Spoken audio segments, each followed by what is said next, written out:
El martillo golpeó el acero, y el aire tembló.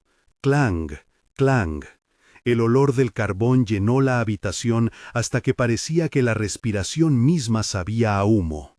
Lo que para otros era cuna y juego, para Kaito fue destino. Nació entre brasas, con las manos de su madre manchadas de hollín y el llanto de un niño que al crecer aprendería a hacer callar el mundo con el golpe perfecto. Kaito vino al mundo en el año de un señor menor, en un poblado pegado a la llanura donde se levantaban las chimeneas del Tátara. Su familia pertenecía a la casta de forjadores, hombres y mujeres cuyo oficio era transformar arena y fuego en acero que brillara como un sol contenido. Desde niño entendió que su valor no se medía por tierras ni por arroz, sino por temperamentos. Frío para el hierro, celo para la técnica y paciencia para el plegado. La forja era santuario y jaula. La vida transcurría al compás del martillo y del soplante, y el destino de Kaito se fue formando con cada repetición, con cada marca impresa en el metal. Su padre le enseñó los primeros rituales. Antes de encender el horno había que limpiar el yunque y el alma. Se lavaban las manos en agua fría, se incensaba el lugar y se colocaban tablas con arroz en la entrada para ofertar a los espíritus protectores. La disciplina era rigurosa. El niño aprendió a sostener el martillo con firmeza, a escuchar más que a hablar, a distinguir el sonido del acero que prometía ser bueno del que condenaba una hoja a la fragilidad. Su padre decía poco, pero cada palabra pesaba como plomo. El martillo no perdona. Fue con esa autoridad serena que Kaito, aún con rodillas débiles, empezó a plegar. Plegar era repetir hasta que la repetición dejara de ser trabajo y se volviera memoria. Se tomaba tamahagane, el acero producido en el Tátara a partir de hierro en arena, y se calentaba, martillaba, doblaba, cortaba y volvía a unir. Cada ciclo eliminaba impurezas y pensaba el metal en capas. Lo que quedaba era un tejido, no simple materia, y Kaito aprendió a leer esas capas como quien lee una vida. Muchas noches la casa olía a hierro y a sopa fría. Era el precio de aprender a transformar lo bruto en algo que pudiera contener el honor de un guerrero. Pero la forja no era sin castigo.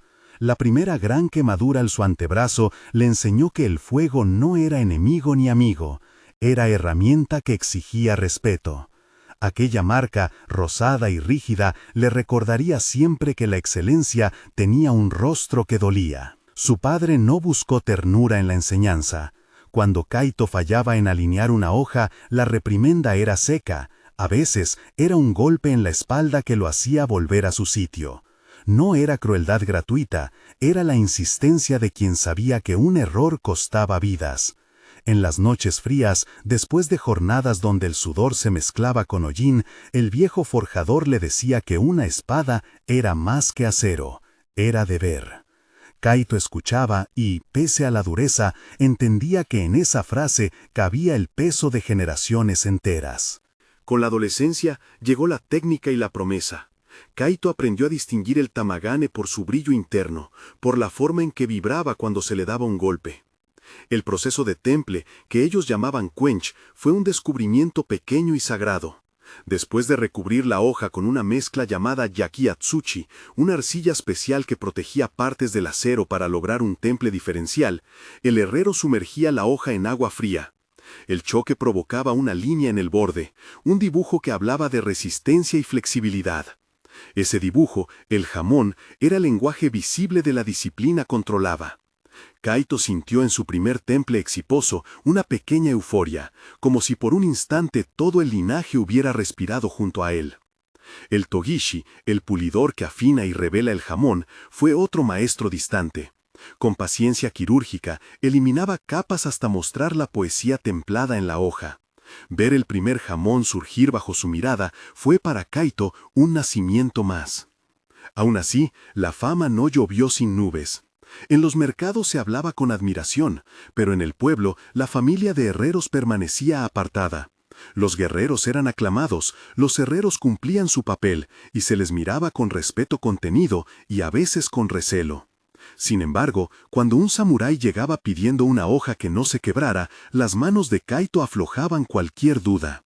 Hizo katanas que cortaban cañas como si fueran sombras, y que, en pruebas controladas, doblaban y recuperaban su temple sin grietas. Llegaron encargos de clanes menores y luego de retainer. Encargos que traían arroz y reconocimiento, pero también peso. Porque una espada que fallase no era un simple error técnico, era causa de deshonra, duelo y muerte. Y la caída llegó en la forma más cruel, una hoja de juventud torcida. Había un samurái que encargó una katana para un desafío político disfrazado de ceremonia. La hoja, en el primer encuentro, se astilló en un ángulo donde el ojo no alcanzaba. No había sangre grotesca que relatar. Hubo sí rostros fríos, promesas rotas y un rumor que creció como hiedra. La reputación de Kaito se resquebrajó en unas semanas. Los pedidos disminuyeron. Los clanes que antes aguardaban su tiempo en la puerta de su taller optaron por otros artesanos. Sentía el peso de la sospecha. Cada martillazo lo recordaba como el artífice de una falla inexcusable. La fama había traído estatus y luego una caída que olía a ruina. Kaito trabajó con una intensidad nueva, checaba diagramas mentales de carbonización, repasaba la mezcla de arcillas, volvía a plegar con manos que ya no eran ajenas, pero algo había cambiado dentro de él. La presión, como un yunque invisible, comenzó a dejar marcas en su cuerpo. El humo de las forjas que había sido su compañía se volvió enemigo. La garganta se llenaba de un polvo que no se iba. La vista empezó a nublarse en momentos de luz intensa. A veces la mano que sostenía el martillo temblaba, no por miedo, sino por músculos que se rehacían mal tras tantas jornadas. Comenzó a delegar en aprendices, hombres jóvenes que tenían manos seguras, pero no la mirada curtida por décadas. Los enseñó con rigor, pero en secreto sentía que le robaban algo, no solo trabajo, sino la certeza de que su nombre seguiría unido a la verdad de cada hoja. Sus aprendices conocían las fórmulas, los ritmos, el tiempo del temple, sabían también del yakiatsuchi, cómo cada arcilla en la mezcla alteraba el jamón. Sin embargo, la sensibilidad para el momento exacto del quench, esa intuición forjada con años, parecía escaparse. Kaito observaba y a veces peleaba por la herramienta en mano ajena para sentir, por un instante, que el oficio aún lo obedecía. Hubo noches en que la cocina quedó sin arroz porque el encargo había consumido cada moneda.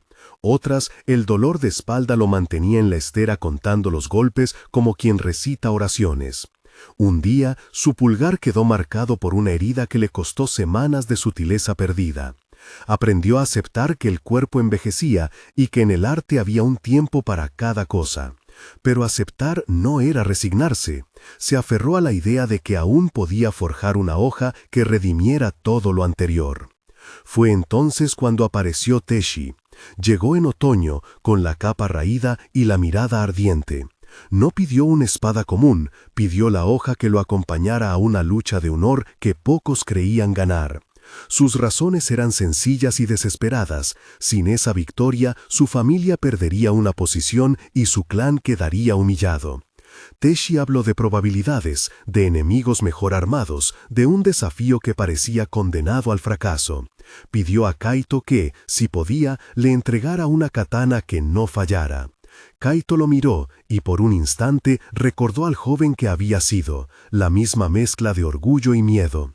Se negó primero porque su cuerpo protestaba y porque la responsabilidad le pesaba. Luego, en silencio, aceptó. La forja donde trabajó Kaito solía cerrarse al caer la noche, pero en una casa tardía, con las ventanas tapadas para no atraer ojos, volvió a encender la brasa como si encendiera una promesa. Sacó el mejor tamahagane que le quedaba, ese bloque de acero que había reservado para algo insospechado. Reunió la mezcla de yakiatsuchi que había ido puliendo durante años, arcillas, cenizas y secretos de tiempos que solo conocía su padre y sus maestros. Cada porción se midió con cuidado, ninguna se desperdició. Invocó a un togishi antiguo que le debía favores, porque la pulida final no podía ser dejada al azar. La noche fue larga, golpes, reposos, verificación del grano del metal, volver a calentar, a plegar una y otra vez. Kaito sintió la espalda como una cuerda tensada, pero su mente estaba clara. Los años de práctica afinaron sus decisiones. Llegó el momento del temple.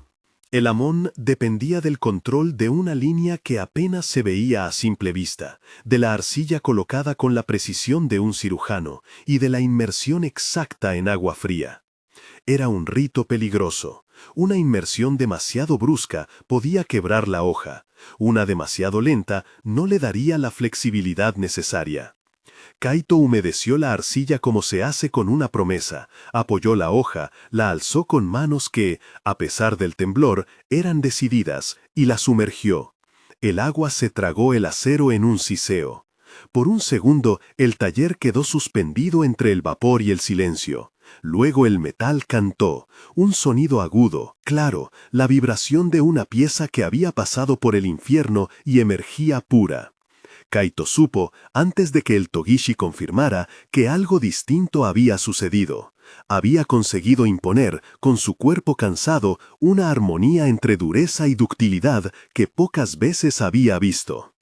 El Togishi trabajó durante días, puliendo con piedras de agua, raspando imperfecciones, revelando la línea del Amón como se revela un paisaje en una pintura. Cuando el primer destello surgió, Kaito sintió que el tiempo se detenía. El Amón se curvaba como olas contenidas, tenía carácter y un tono único. No era ostentoso, pero hablaba de control y de belleza contenida. Teishi llegó para ver la hoja y al sostenerla no pudo ocultar la emoción. La tomó como quien toma algo que no pertenece solo a su voluntad, sino también a la entrega del que lo hizo. Pagó lo justo, pero sobre todo prometió devolver algo intangible, su triunfo. El duelo tuvo lugar en una mañana nublada, ante ojos de clanes que aguardaban más que sangre, esperaban la confirmación de una artesanía. Teishi no era el favorito, su rival era joven, fuerte, con una hoja forjada por manos de renombre. Pero hubo algo que la espada de Teishi tenía y que no se ve en los inventarios, una fidelidad a su portador que operaba en silencio. En el enfrentamiento, aquella katana respondió con la precisión que Kaito había programado en ella. No rompió, no dobló, encontró la flexibilidad adecuada para absorber golpes que hubieran partido otras hojas. El resultado fue una victoria que nadie anticipó y que sacudió mesas de gobernantes y susurros en corredores. Lo inesperado vino después. Teishi, al volver, habló en voz alta del forjador que había hecho la diferencia. No guardó el nombre de Kaito como secreto, lo pronunció donde otros hubieran callado. Atribuyó la victoria a la hoja y a las manos que la habían creado. El reconocimiento fue como una lluvia tardía. Un daimo, con una mirada calculadora pero sincera, mandó emisarios, ofreció patronazgo, tierras y encargos que aseguraban un sustento digno y la posibilidad de entrenar a nuevos aprendices con respeto y recursos. La comunidad, que antes miraba con distancia, comenzó a saludar con menos pudor. El trabajo de Kaito dejó de ser anónimo y subió al lugar donde pertenencia y honra convergen. Pero el precio había sido alto. Kaito continuó con su respiración áspera. Los temblores le acompañaron aún en jornadas donde su mente quería seguir mandando. Aprendices jóvenes tomaron tareas físicas que él antes realizaba, y algunos supieron agradecer su legado con cuidado. Otros, en la prisa del aprendizaje, cometieron errores que Kaito corría con paciencia. Vivió años con la tranquilidad que da la tranquilidad del deber cumplido, no sin melancolía por las manos que ya no obedecían con la prontitud de antes. En las tardes se sentaba y observaba las hojas colgadas como mapas de su vida. Cada amón le devolvía un recuerdo. La primera quemadura, el primer temple, la hoja que falló.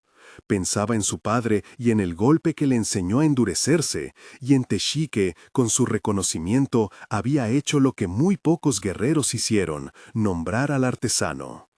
Kaito murió años después, no en la ignominia que temía en su juventud ni en la ostentación de un honor comprado, sino en una paz medida y sencilla.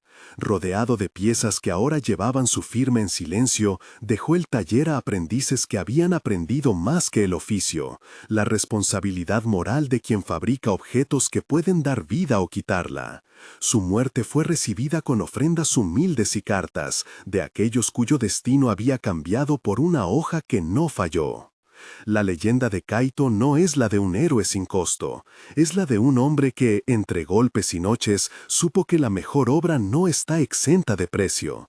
Su nombre pervivió no porque la historia lo glorificara sin medida, sino porque la comunidad reconoció que detrás de la arma hay un creador con manos, rustido y sudor. Sus katanas viajaron por provincias, se plegaron en museos y en manos que aún las respetaban. El amón que dejó era, para quienes lo conocían, una marca de su forma de ver el mundo. Cada línea, una decisión tomada, cada curva, una renuncia aceptada. En el silencio del taller vacío, el sonido del martillo seguía resonando en la memoria como leitmotiv, clang, clang. El olor del carbón persistía en las tablas y en las paredes negras como un testimonio. Quienes hoy buscan entender cómo alguien se convierta en el mejor no hallarán un secreto místico, sino un tejido de prácticas. El respeto por el tatara y el tamahagane, la paciencia del plegado, el conocimiento del yakiatsuchi y la precisión del quench y la humildad de aceptar las consecuencias del trabajo.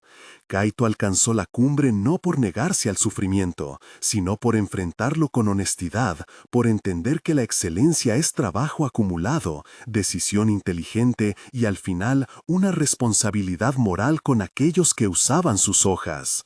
Su historia nos recuerda que la invisibilidad social del artesano no es eterna.